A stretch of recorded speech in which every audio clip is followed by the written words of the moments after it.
My Uncle Brian sort of started me off down the photographic route, so he was my first and original mentor.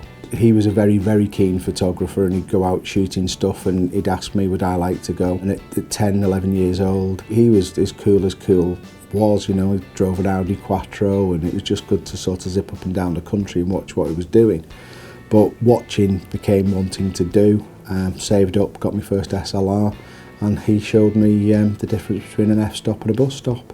I went to art school and I studied fine art, and what I didn't like about fine art is it's not instant, but photography can be instant with all the creativity, all that dynamicism which you can add into it. It's just it's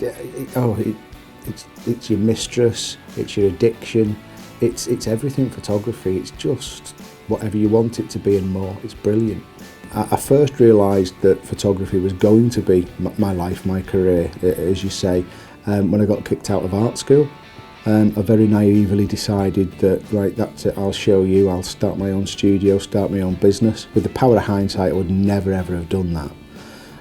But back then I'd have been 16, 17 years old. I had the arrogance and the blinkered vision of youth, and I decided that's what I wanted to do. You know, I've been a photographer now for 28 years, I think, and shot on most formats, most sizes.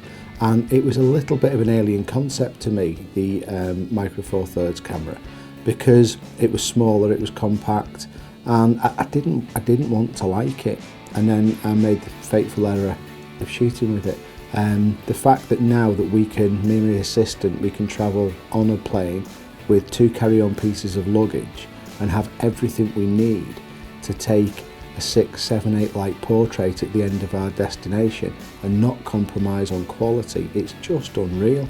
I mean, again, I didn't want to like the electronic viewfinder, but they give us so many more advantages in being able to get instant, fully correct feedback on what we're shooting, that it simply is the future, and the future is now, which is great.